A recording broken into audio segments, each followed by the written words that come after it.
You know, we often expect the winter blues that we experience through the cold winter months to kind of just magically go away when the days get longer and the temperatures climb and we see more sunshine. We believe that if we experience seasonal affective disorder, we'll feel better when spring arrives. So while spring can lighten our moods, it can also be challenging writing out the highs and lows, like exactly the ones we're going through right now. Elizabeth Williams from Nexus Family Healing is here to talk about how to find happiness no matter the season. Welcome back to the show, Elizabeth. Good to see you. Thank you. Nice to see you as well. I don't want to hang all this on the weather, but it does have a big impact in people's moods. Yes, it definitely does. The spring, see, I think what we don't actually talk about, there's a lot of energy and excitement when spring comes. But we don't always talk about that with the early weeks of spring, there's more light, there's more activity, and there's more expectation. And you guys already mentioned all the highs and lows of the weather. So with that, there can be stress, frustration, irritability that takes a lot of adjustment. So that can take a toll on us, and we don't always talk about that as much as we talk about all the excitements of spring. So yes, it doesn't automatically go away when the snow melts away. So we need to think about how we can find our happy, even when we're not necessarily feeling it inside. Yes, absolutely. I mean, again, I think it's certainly important to know that it's really normal to feel these things. So I think one thing that can be really helpful is just knowing what to expect. So part of just normalizing the experience of spring and the adjustment of spring, I think, is going to be helpful in this process. It's also just going to be really important to know that during these first couple weeks of spring, just to slow down. I think a lot of people just go headstrong into spring. They're like, yes, it's time to get going. It's time to start going. And one of the things I really encourage people to do, especially when we think about finding your happy, is it might even be counterproductive, but just slow down.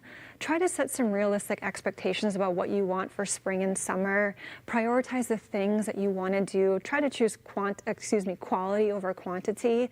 Try to choose things that you want to do that really connect with your family and friends, the things that are meaningful for you. Those are the things I really am encouraging people to do, especially as they're thinking about spring and summer. Those are going to be the things that are going to be more meaningful to you rather than just maybe going headstrong into spring. So you have some tools to help us to get into a happier state of mind.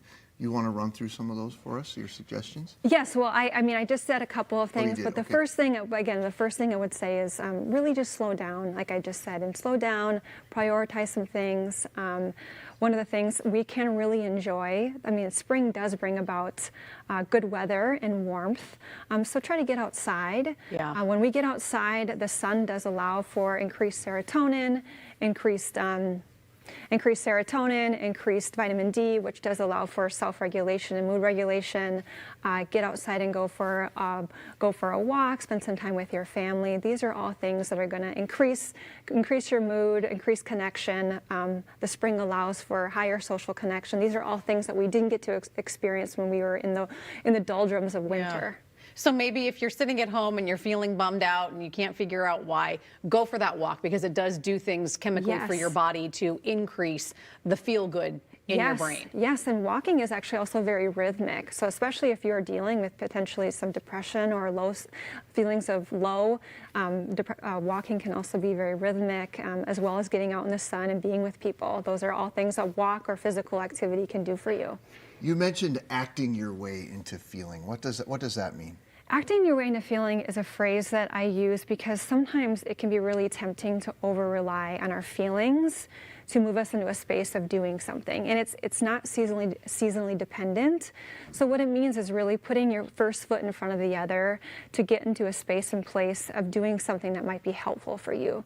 So if there's something you've been wanting to try this spring that the spring months may offer, go for it, try it. And maybe it doesn't necessarily feel great right away, but just try it because those feelings might come.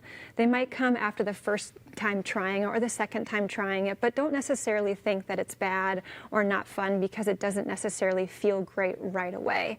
So act your way into feeling. You don't necessarily always have to feel your way into acting, which would be the opposite phrase of that. Makes sense. You also say don't forget your physical well-being. Yes, I mean, in the winter months, we're kind of cooped up. We're just sitting there. Oftentimes, again, it can be really wonderful being nice and cozy. But again, the spring offers us the chance to get out, to be more physically active because it's warm. So when we get out, when we're able to get out and be more physically active, our body is moving, our brains are moving faster. So it gets us a chance to just, feel better and get in the sun. So we definitely want to make sure that we're getting out and being more physical during the spring months and summer months because we don't have a lot of time. Yeah, true. You're suggesting to actually schedule time Yes. with friends.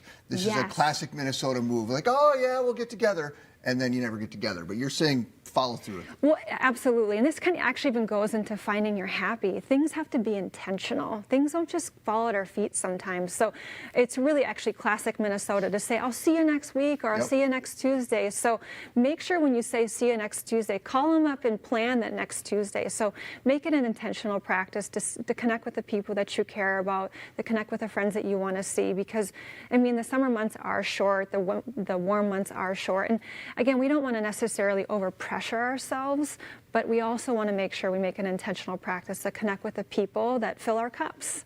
So make an intentional practice to call and make that next Tuesday actually happen. I like that. And I like your next one, which is like set a family dinner or a game night. My daughter just had spring break. It was the two of us, and I got out a card game, and she was like, Mom, no. And we played it like 3 nights in a row, just the two of us. We just laughed. She didn't want to do it, but we did it. And we both felt better at the end. Yes, and I love that we don't have to build out these big moments with our kids. Connection is found in these smaller moments, in these game times, in these meal times. And connection with our kids is such a beautiful way of helping them manage anxiety. Connection is the way to help them move through the hard times of life, to move through the low times of the season. So those game times, those connection times are critical moments where our kids can count on us, they can lean on us, they can talk to us. So it's not just a game. They're connecting with you and they're building moments where they can talk to you and talk about the things that might be worrying them. And it's good for them, but it's also good for you. So it's like a double whammy, I thought. Absolutely. I was like, yes, sure. Yes. So it's these micro moments that really matter and make things more meaningful with our kids and with our families. So before we go, when is a good time for someone if they feel like they need help, like beyond some of the things that we've just talked about? Well, I would say, one thing that's really critical to know between seasonal affective disorder and depression is seasonal. And with spring, seasonal affective disorder does go away. And with depression, it's not. So I would say if things are worsening for them, so if spring isn't helping, if spring isn't helping, that's a really good indicator that it's something deeper. And if your thoughts and feelings are more about yourself and who you are and about the future, that's going to indicate that it's actually not seasonal, it's more deeper depression. And you might want to seek further help beyond relying on the season. So those are going to be real tells to you that it's beyond a season and you're going to want to seek further help. All right. Good tips. Yeah, thanks for stopping by, Elizabeth. Good to see you. Yes, it's really glad to be here. And Minnesota-based Nexus Family Healing is a nonprofit mental and behavioral health organization. Serves more than 4,000 children and families across 5 states. Post that contact information for you on minnesotalive.com.